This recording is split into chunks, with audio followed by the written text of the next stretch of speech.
Majelis Kehormatan Mahkamah Konstitusi atau MKMK akan segera membacakan putusan dugaan pelanggaran etik Hakim MK pada pekan depan, rencananya pada hari Selasa. Nasib serta kredibilitas Ketua MK yang dilaporkan yaitu Anwar Usman dipertaruhkan. Lalu seberapa kuat putusan MKMK ini? Apakah kemudian nanti Anwar Usman bisa diberhentikan jika terbukti melanggar etik?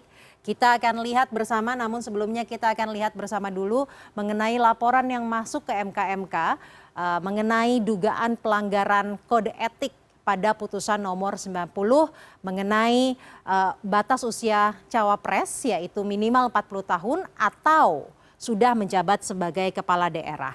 Laporan yang masuk totalnya ada 21 laporan ke MKMK dan yang paling banyak terlihat di sini Ketua MK Anwar Usman 15 laporan diduga ada pelanggaran kode etik saat melakukan atau memutuskan perkara nomor 90. Kemudian ada Saldi Isra 3, Sitompul 5, ini sama dengan Guntur Hamzah 5 dan selanjutnya. Nah, saking banyaknya laporan terhadap Anwar Usman 15 laporan.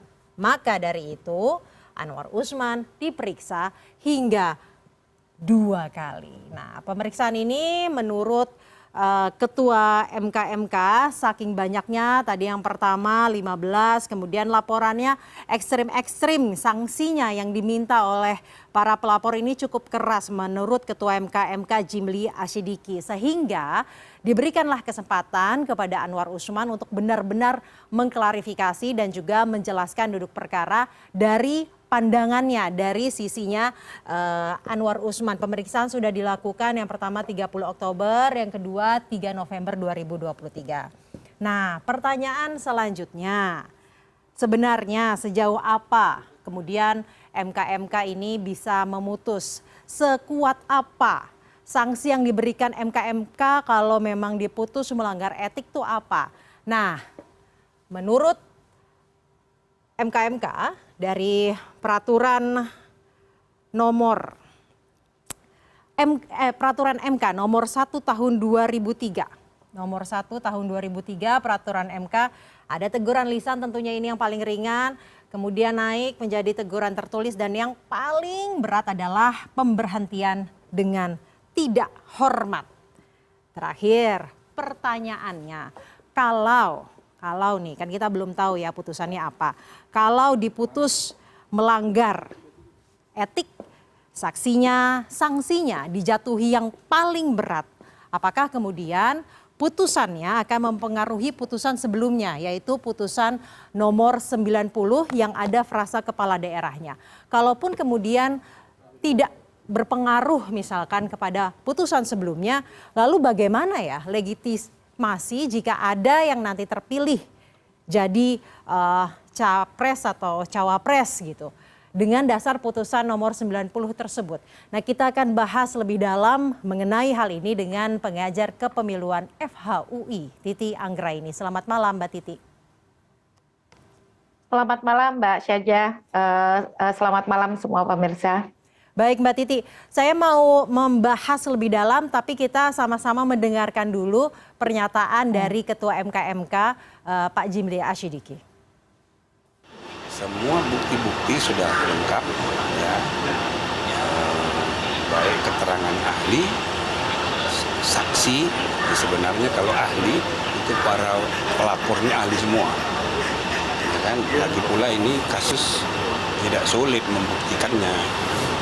Apalagi kita udah lihat CCTV, segala macam surat menyurat, termasuk jawaban terhadap tuntutan supaya putusan MK ini ya, ada pengaruhnya terhadap putusan MK sehingga berpengaruh kepada pendaftaran capres, kan begitu. Nah, itu juga salah satu pertimbangan mengapa kita putuskan putusan dibacakan tanggal 7. Mbak Titi, sebelum kita berbicara mengenai dampaknya, kita bedah dulu dari kasusnya. Apakah kemudian dissenting opinion, terus kisru internal, rahasia, dan lain-lain itu memang bisa menjadi bukti yang sahih untuk memutuskan adanya dugaan pelanggaran etik, Mbak? Ya, ini kan memang perkara yang sangat unik ya, karena Pertama, kita semua mengetahui ada benturan kepentingan yang sangat tampak antara Ketua MK Anwar Usman dengan substansi yang dimohonkan. Apalagi kemudian benturan kepentingan itu terbukti ya, ketika yang mendaftar itu adalah keponakan dari Ketua Mahkamah Konstitusi. Ini akan jadi berbeda ceritanya kalau kemudian yang mendaftar dan mendapatkan insentif dari putusan 90 tersebut bukan keponakan dari Ketua Mahkamah Konstitusi. Nah, terutama putusan 90 itu argumen yang diajukan oleh pemohon mengapa ia mengajukan pengujian undang-undang adalah karena mengidolakan atau bisa dikatakan fans dari wali kota Solo yang dia sebutkan tidak bisa membayangkan kalau wali kota Solo kemudian tidak bisa maju menjadi salah satu calon di pemilu presiden 2024. Dan kemudian kan terbukti begitu. Dari sana saja ada hubungan yang tidak bisa dibantah antara Ketua Mahkamah Konstitusi dengan subjek yang kemudian mendapatkan manfaat dari putusan 90 tersebut. Yang kedua adalah soal misalnya keabsahan dari permohonan ini sendiri. Dikaitkan dengan dissenting opinion Hakim Arief Hidayat bahwa permohonan ini sempat ditarik lalu kemudian diajukan kembali di akhir pekan. Akhir pekan itu bukan waktu kerja ya, dan kemudian disidangkan begitu. Jadi makanya dissenting opinion Hakim Arief Hidayat menyatakan bahwa permohonan ini gugur. Dan yang ketiga adalah bahwa adanya concurring opinion atau alasan berbeda dari dua orang hakim yang sejatinya itu tidak sama dengan amar atau kemudian isi putusan yang diputuskan dari putusan 90 ini. Dua hakim memang menyepakati ada pengecualian dari usia 40 tahun, yaitu hanya bagi mereka yang pernah atau sedang menjadi kepala daerah provinsi atau gubernur begitu ya. Sementara amar putusan 90 ini kan memberikan pengecualian syarat usia bagi yang pernah atau sedang menjadi pejabat negara melalui proses pemilihan umum termasuk juga pilkada di dalamnya. Jadi jauh lebih luas daripada alasan yang disampaikan oleh dua hakim yaitu Hakim Eni Nurbaningsih dan Daniel Yusmik. Nah, dalam konteks ini saya kira kalau kita dengarkan dari berbagai permohonan yang masuk ke MK-MK, ini 21 permohonan itu Mbak Syaza bukan hanya soal permohonan perkara 90 ya, tetapi juga ada keberatan soal keterlambatan pembentukan Majelis Kehormatan Mahkamah Konstitusi di mana dianggap Ketua Anwar Usman juga berkontribusi di dalam menghambat terbentuknya MK-MK. Nah, kita semua menunggu begitu ya, apalagi persidangannya dilakukan terbuka, mendengarkan para pemohon yang melaporkan ketua dan juga hakim-hakim yang lain, bukan hanya ketua yang dilaporkan walaupun ketua paling banyak begitu 15 pelaporan. Tetapi kalau untuk pemeriksaan hakim-hakimnya sendiri kan dilakukan tertutup ya, dan hanya Ketua Anwar Usman yang sampai 2 kali. Jadi puncaknya nanti kita akan dengar di tanggal 7, apalagi kan Profesor Jimli mengatakan bukti-bukti sudah cukup. Nah pertanyaannya ini bukti-bukti sudah cukup menemukan adanya pelanggaran etik atau yang seperti apa begitu. Kan pada dasarnya kita masih menduga-duga begitu. Mbak Titi, terkait dengan benturan kepentingan tadi, kami juga memiliki pernyataan dari Anwar Usman yang mengatakan bahwa itu persidangan biasa, Mbak. Kita dengarkan terlebih dahulu. Baik. Ada ini pengadilan norma, bukan jadi kalau ada pengadilan pernyataan fakta. Mahkamah Keluarga tanggapan Pak Usman? Oh, ya benar, keluarga bangsa Indonesia. Gitu. Siapa? Kepentingan siapa? Ini pengadilan norma, semua bangsa Indonesia, rakyat Indonesia. Iya, tapi kan dalam pertimbangannya disebutkan secara jelas nama Mas Gibran. Doh, nggak ada di pertimbangan, coba baca. Di Permohonan itu lain. Mbak Titi, ini pernyataan Anwar Usman usai menjalani pemeriksaan, tidak ada benturan kepentingan, kemudian ini sidang biasa. Bagaimana nih, Mbak? Ya itu kan memang argumen atau pembelaan yang bersangkutan ya, menyatakan persidangan biasa. Tetapi kalau kita baca permohonan 90, ada satu halaman yang memang didedikasikan oleh pemohon ya Almas Saki Biru ini untuk orang yang dia fanskan yaitu Gibran.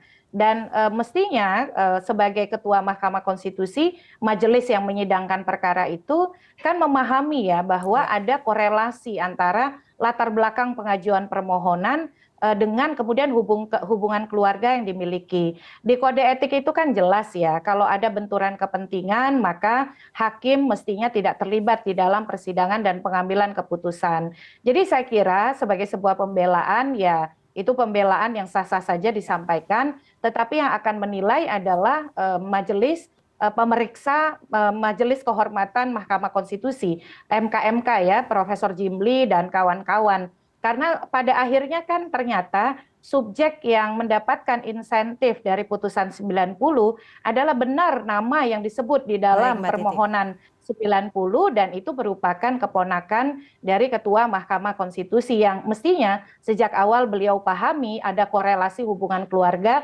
antara beliau dan nama yang disebut di dalam latar belakang permohonan tersebut. Mbak Titi, 15 laporan ini dugaannya tidak hanya pelanggaran etik mengenai benturan kepentingan pada putusan nomor 90, namun juga ada kasus-kasus lain.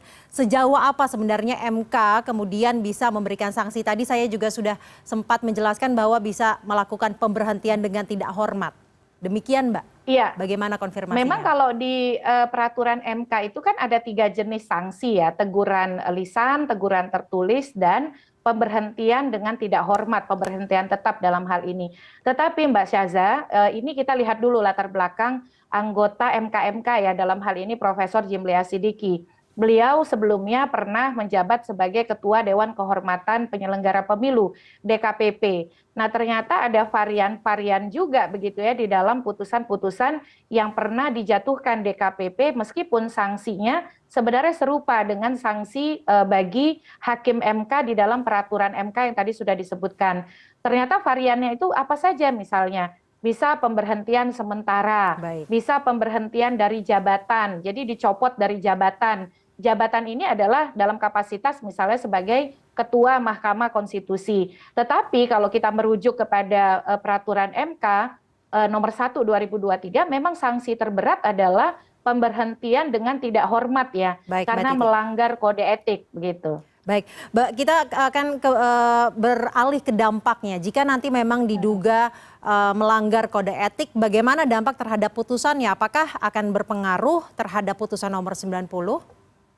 Ya, konstitusi kita, undang-undang dasar kita sudah sangat jelas ya Mbak, bahwa putusan MK itu bersifat final dan mengikat begitu ya. Jadi dalam hal ini saya berpandangan putusan MK hanya bisa dibatalkan dengan putusan MK yang lebih baru. Dalam hal ini Mahkamah Konstitusi itu beberapa kali berubah pendirian hukumnya yang mengubah putusan Mahkamah Konstitusi sebelumnya. Itu di beberapa perkara terjadi. Jadi saya sendiri tidak setuju kalau kemudian putusan MK-MK misalnya membatalkan atau mencabut putusan Mahkamah Konstitusi ya, karena bukan ranahnya di sana. Putusan MK-MK itu memproses pelanggaran etiknya. Jadi etikanya yang diproses, bukan putusan MK-nya yang dinyatakan batal atau tidak. Tetapi kalau putusan MK-MK dari Majelis Kehormatan MK ini menemukan ada pelanggaran etik yang dilakukan terkait dengan pembuatan putusan nomor 90 tahun 2023, maka isi putusan MK-MK ini, putusan etik MK-MK ini, itu bisa menjadi bukti atau dasar baru novum untuk melakukan pengujian putusan MK 90 atau mereview ulang begitu ya, dengan menguji kembali pasal 169 huruf Q Undang-Undang Nomor 7 Tahun 2017 berdasarkan temuan dari putusan MK-MK. Mbak Titi berbicara putusan MK hanya bisa dibatalkan dengan putusan MK. Mbak Titi berbicara dengan mengenai novum baru ini, sebenarnya sudah ada permohonan baru dari mahasiswa Universitas NU. Di dalamnya ini meminta perubahan makna, penambahan frasa pada tingkat provinsi. Nah, menurut mereka dalam permohonan ini bukan nebis in idem, namun seperti apa Mbak? Ya, itu sangat punya peluang, apalagi kemudian kalau misalnya Hakim Ketua Anwar Usman tidak dilibatkan di dalam pengambilan keputusan untuk membuat putusan ini. Jadi bukan hanya mahasiswa dari UNUSIA ya, Tetapi misalnya Profesor Denny Indrayana dan juga Dr. Zainal Arifin Mokhtar itu mengajukan permohonan baru dari sisi peninjauan formil. Jadi bukan materialnya yang dipersoalkan, tapi formilnya. Karena menyatakan bahwa pengambilan keputusan untuk putusan 90 itu cacat formil begitu. Nah, kita menunggu nih, bisa Mahkamah Konstitusi berubah pendirian, apalagi konfigurasi hakim juga berubah ya, karena posisinya sebenarnya irisan yang bertemu itu adalah pengecualiannya untuk yang pernah menjadi kepala daerah provinsi atau gubernur. Itu yang paling banyak disepakati di antara para hakim. Tetapi kalau misalnya Hakim Anwar Usman tidak terlibat, posisinya Mbak Syaza itu menjadi 4-4. Jadi 4 yang ada irisan dengan pengecualian kepala daerah provinsi atau gubernur, dan 4 dengan yang menyatakan yang menolak atau kemudian menyatakan itu open legal policy. Jadi ini ada konfigurasi baru yang sangat mungkin. Pertanyaan lanjutannya adalah apakah dia akan berdampak terhadap pencalonan Pilpres 2024? Bisa iya, bisa tidak, tergantung pada bagaimana isi putusan yang baru nanti akan diformulasi oleh Majelis Hakim di Mahkamah Konstitusi. Dan semuanya apakah nanti akan berdampak dan lain-lain, kita tetap harus menunggu ya Mbak, bagaimana putusan MK pada tanggal 7 nanti. Terima kasih pengajar kepemiluan FHUI Titi Anggraini telah bergabung bersama kami malam hari ini di kanal Pemilu Terpercaya.